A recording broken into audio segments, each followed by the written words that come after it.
Oh my gosh, y'all, yes. Finally, oh my gosh, this is Love and Hip Hop Reunion.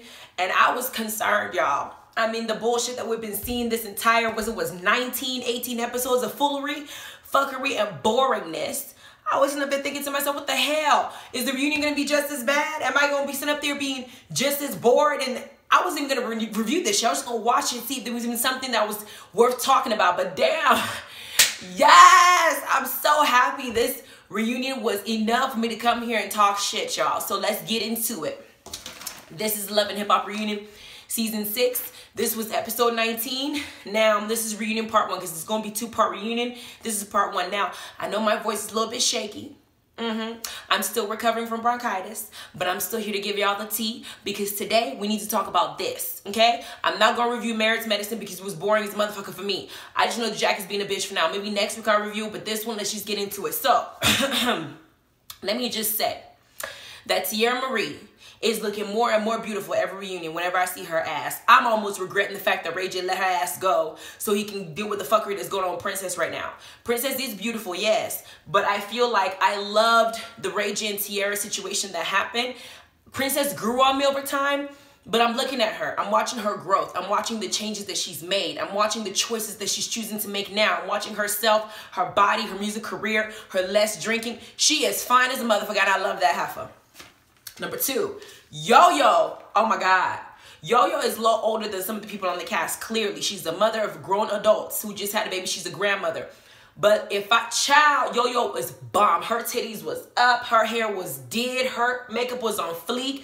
That woman is beautiful and she ages gracefully. She like the Jackie of the Love and Hip Hop. She was bomb. She was beautiful. I love her outfit. I love her boobs up. I love that black. Like it was like a sequence type thing that she was wearing. Her legs were out. I was enjoying all of it.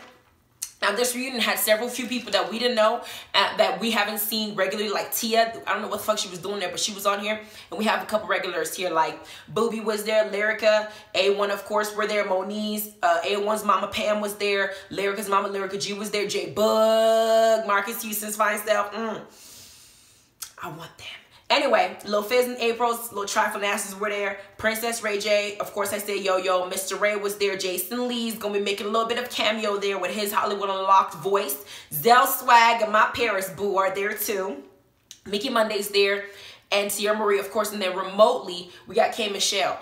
Doing it remote because she just had surgery again, taking the silicone out her ass. And every single reunion or every single season, it seems like she's getting something out her ass. But it seems like it's not just her ass is getting smaller because her face looks thinner too. So I'm wondering, is she only getting silicone pulled out or she's sucking the fat out of her face too? I love me some K. Michelle. She's always been beautiful. But I just feel like every single time I see her, she looks different from the last time that she was, she was on. I can't tell. I just know that she just looks different.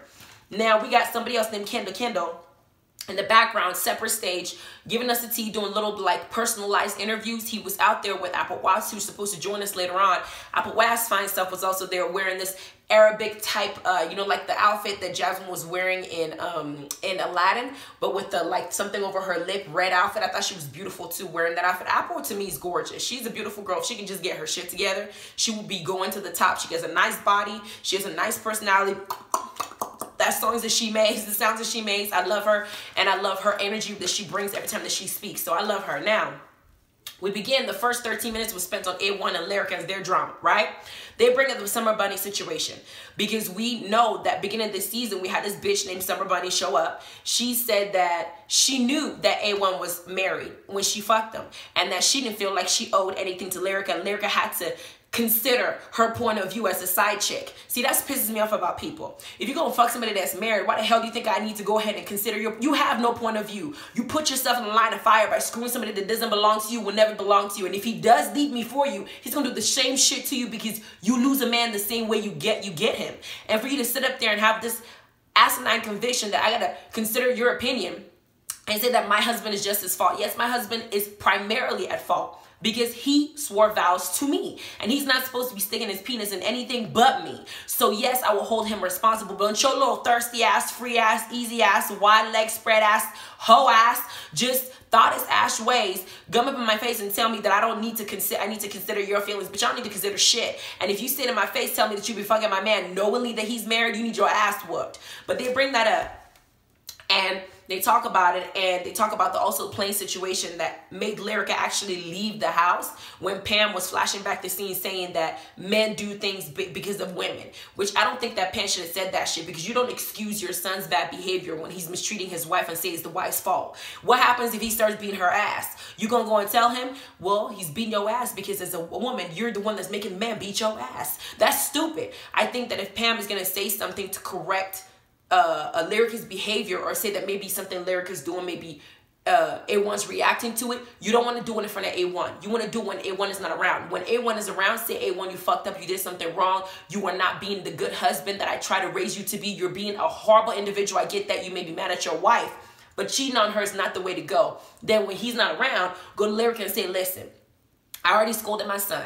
I already told him that he was fucked up and needs to fix his marriage. But I also see certain things that you as his wife are doing that I feel is adding or maybe encouraging some of this behavior. Now, I'm not saying he's right, but I do feel like I know my son, and I know that he's very vindictive. He's not forgiving. He's very vengeful. And since y'all been playing this tit for tat, I do wrong to you, you do wrong to me situation, he's reacting to your behavior. So I feel like you guys need to get on the same page. But she didn't do that. So A1 says that he's remorseful, but he's still hurt. He makes clarification to us, letting us know that he fucked Summer Bunny, but he fucked her prior to them having the vow renewal. And Lyrica is sitting there saying, making it seem like she didn't fuck up either, even though last season we had the whole situation about her getting dick pics from Safari. She may not have had sex with Safari, but remember K. Michelle said she did do something wrong. That was a huge embarrassment for this man to have to get a DNA test on a reality show for his child. I'm not saying A1 is correct. I don't like his behavior, and him sitting up there with his open ass shirt and us seeing his belly, Brenda's bright ass your orange outfit. I don't understand that man's style. I don't get it. It makes me question him. I don't get it. I just don't get it. But for him to be sitting here having this attitude, I don't feel like he worked hard enough to get her back. At the same time, I feel like Lyrica's not checking the situation. It almost seems like both Lyrica's mom and Pam are more invested in their marriage than the two people that are actually married. They do most of the talking most of the time. Lyrica G's running her mouth. She called A1 an asshole. And A1's sitting there saying Lyrica G needs to stay out of it. And she does need to stay out of it. Because here's the thing, as a parent, you don't want to see your child being cheated on or being hurt, especially if she's pregnant. You as a parent are going to want to protect your offspring. You want to be a mama bear. That's what you're supposed to do. However, you as a parent need to understand something. Once your adult child makes an adult decision to get adult married and have an adult family, she is choosing to be in that matrimony. And when situations go awry, so far as Lyrica saying that she loves this man and she wants to figure it out, you as a mom are supposed to encourage, you know, whatever circumstances she feels works for her. You don't add more fuel to the fire and cause more drama by bringing up little shit and causing issues and fight with the man as if you're going to fight her own battle. Your daughter has to be mature enough and old enough to decide for herself what she wants. If she decides that A1's personality, his behavior, his jackassness, he's cheating on her, the way that he treats her is not what she wants to, she has to make that decision on her own. If their marriage breaks up because Pam and Lyrica are running their mouth and including themselves, they're both going to resent their parents and say later on when this dies down, you're the reason why my marriage ended. You're the reason why you need to go find a hobby because you both need a man. And stay out of our business.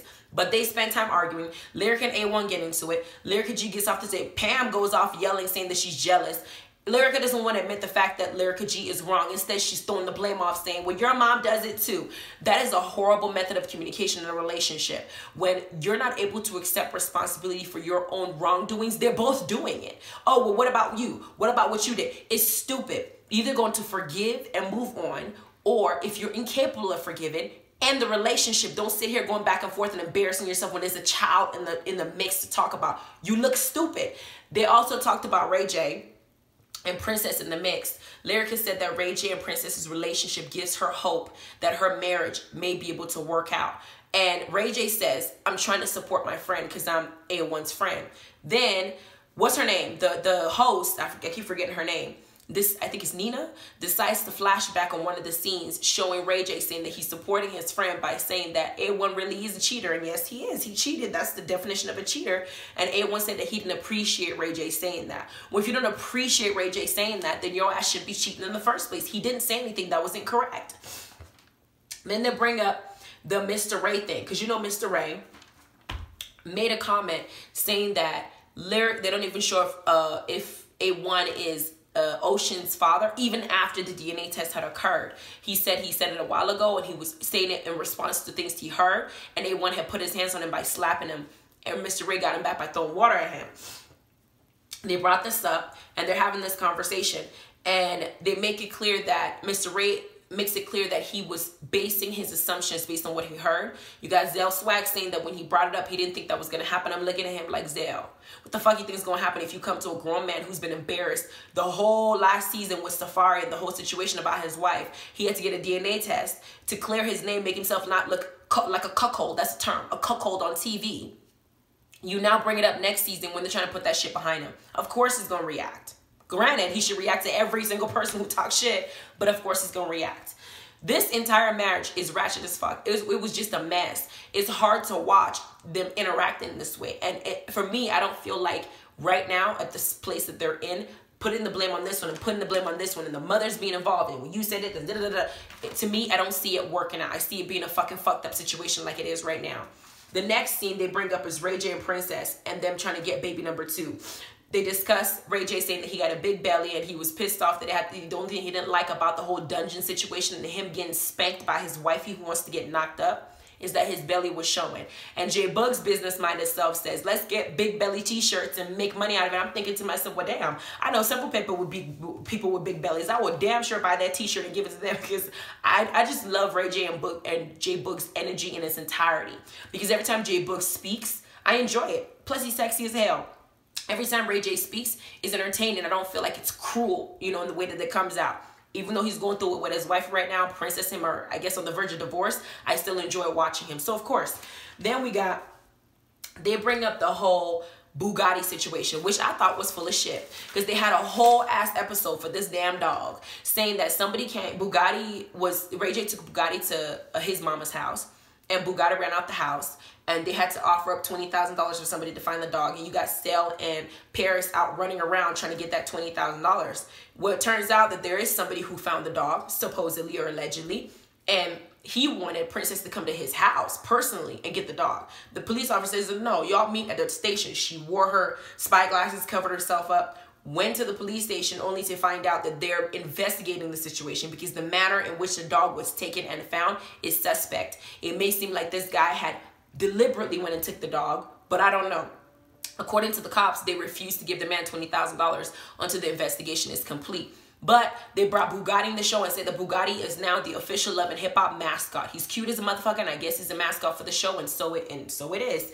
Then they also discussed the situation between Ray J and Princess with regard to Ray J building his brand, but choosing to do it by being out late multiple times and not really letting his wife know that he's going to be out all night. First of all, if you are my husband, I don't want you to be out all night. For what? You should both be in my bed. Just in case I wake up in the middle of the night feeling horny, I need to be able to jump on that. You don't need to send me a text 24/7 telling me that you're out here working. Work inside the house to where I can find you when I need you. But she said that she just wants a text message from her man every time that he chooses to be out, letting her know that he's going to stay out all night. But judging by how Ray operates in the party, hold on, this is heavy, party life that he normally has, I'm thinking that's going to be every fucking night. But she's preggo and she's having a boy. She got a girl, they got a boy coming, and they're on their way to divorce. That's done. They didn't mention this in the reunion, but that's the side tea that's been going on all over the blogs, all over Instagram, because both of them are putting their business out there. The next thing we got, they bring out Apple Watts and her fine self with her red Arabian Nights outfit. And her mentor, Yo-Yo, beautiful self. And they basically go over Apple's history, saying that now that she's been trying to start her own shoe line, her own shoe company, she's got to reel it in. She drinks too much, she parties too much, and the image that she puts out there of her being this badass person that's ready to fuck up somebody in a heartbeat is not good for the brand. They talked to her about it, and they said, do you have a drinking problem? She said, I drink too much. I don't know when to stop. When I'm out, I want to enjoy myself. I drink a lot, and I'm out here wilding out. However, when it comes to what I want to do and how I want to better myself, I do want to do that, so I've slowed down on certain things.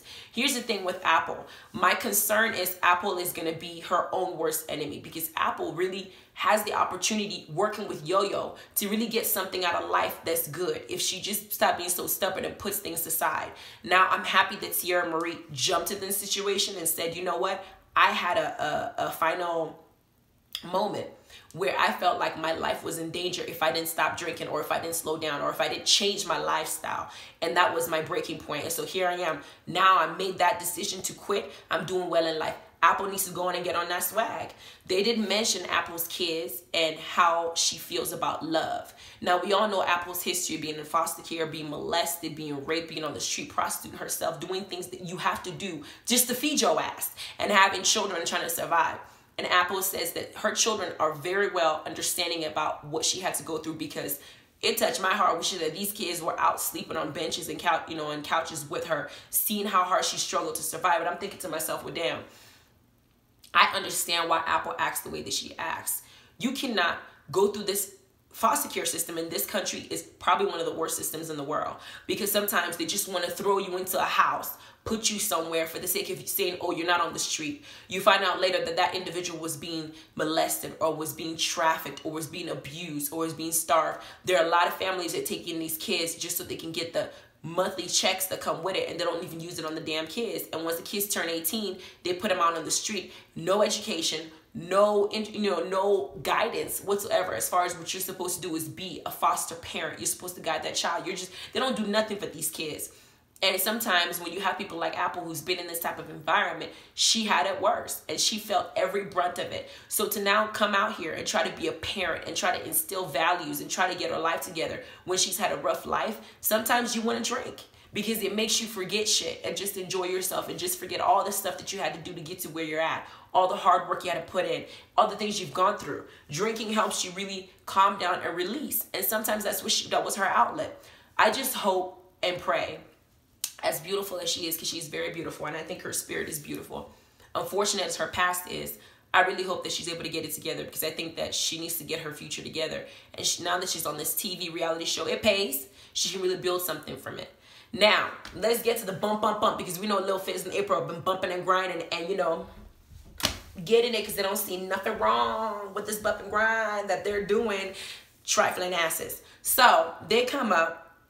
We got Lil Fizzo, Fizzle Pop, April Jones, we got J-Bug, we got Marcus Houston up there, and they're having this nice mini B2K reunion minus Omarion. And they're talking about the Millennial Tour, and they bring up the Raz B situation. We know that in the middle of the tour, Raz B got removed because there was a whole domestic violence situation that came up with him and his girl. And they said that with that being on his record, it was a bad look for them, and they had to finish the tour. They can't just wait and put him in there and fuck up their money. So Raz B had to take his little, leave in the middle of it. Then they start talking to Lil Fizz and April about the relationship that they're exhibiting, knowing that this is something that Omarion would have an issue with. Lil Fizz and these two are probably one of the most delusional people I've ever seen on reality TV, minus, I would say, some people who date Rich and people who date Peter Gunz like Tara and Amina. They're just delusional as hell. Why do I say that? There is nothing wrong with two people who love each other, or who say that they love each other genuinely and they want to live their life as love. But let's not be stupid. If I go and I say I'm in love with my brother, or I'm in love, or I'm doing something janky, I'm not going to wrap it behind my head that what I'm doing is not janky. It is janky. I'm just going to tell you, I know what it looks like. I know how fucked up it looks like. I know it looks foul as hell. But I'm happy, and this is where I want to be, and I really hope that people will understand. Instead, they take the defense position. Fizz says every time that Omarion gets his singles, he stopped talking to somebody. And I'm sensing a tinge of jealousy there, because he says that it happens that whenever Omarion gets on his grind and he starts working, he doesn't interact with him as much, probably because he's busy. And now you fucking his ex, his baby mom. He got 2 kids with this broad. He was with her for 3 years. Damn near they were talking about their relationship lasting a long time. They were on TV together. You want him to say what to you? Y'all want to trade notes on April's expertise and techniques and decide what she did with you that she didn't do with you, how she sucked him but she didn't suck him? What y'all gonna talk about at this point? But Lil Fizz says that they're co-workers now. They're not brothers. And J. Bush put this into perspective. Omarion is on April's court papers. They're still having to interact with each other. And let's be real, Omarion's kids, if anything, were around Moniece, because Moniece and April were cool. So you can't just pretend like this situation doesn't look great. They may have been babies, yes, but in its entirety, it does look off. And you can't pretend like it doesn't. It does. Now, I'm not saying that y'all can't be together, but you just can't ignore what it is. You really can't. Paris goes off on April and tells April that she's full of shit and she's two-faced and she's basically a hoe. And April's going off. Now we know Paris and Zale and all of them, they're not friends no more. Clearly, because they're yelling at each other. J Book brings the situation up, saying that if it was his baby mom, he will fuck Fizz up. Fizz says, but that's different. We're boys. No, it's not. You're doing the same thing that you would. No, you get fucked up. People don't see this as right. Then they have Moniece bring up and saying that she don't give a damn about their relationship, but what she cares about is her child and how they make her feel. April and Fizz are like, yeah, you care. You care. I low-key feel like Fizz, I feel like he likes it, or he wants Moniece, likes the idea of Moniece feeling some type of way about him being with anybody, whether it's April or not. And I feel like April chose Fizz out of everybody that she could possibly go to, because she knew that that was the only person that would be thirsty enough to be with her, and pissed off Omarion at the same time, because she keeps saying, if he left his family, he did not leave his family, bitch, he left your ass. And he has a choice. It may have been a wrong choice for him to leave the way he did, but he left you. He's still in his kid's life. So he didn't leave his family, girl. He stayed out of kids in his life. So stop saying that. He left you, and to get him back, you start talking to his friend. His former bandmate. And now y'all are together, and that relationship ain't gonna last, because if you're spending more time defending your actions, then you're doing something wrong. But that situation happened. Then we got Zale threatening Lil Fizz, because you got April calling Paris a bitch. And Zale is like, I'm not gonna hit this one, but I will beat your man up. I will fuck him up if you don't shut the hell up. And I noticed Lil Fizz look at Zale. I'm thinking to myself, can Fizz fight?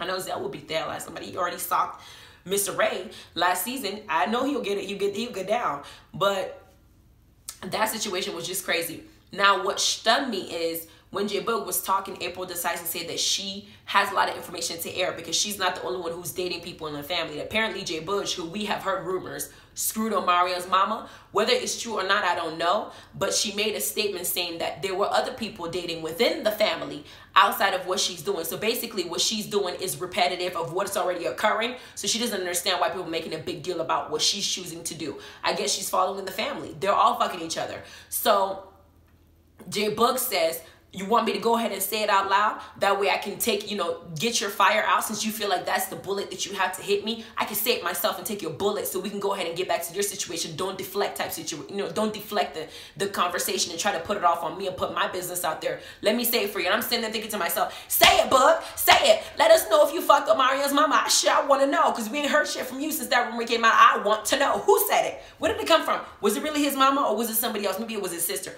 I don't know. But he still didn't say what we wanted to know. Now, Kendall's in the background talking to J Boog and letting J Boog know that there were some digs that Lil Fizz threw in, and J Boog's like, I didn't even hear that shit.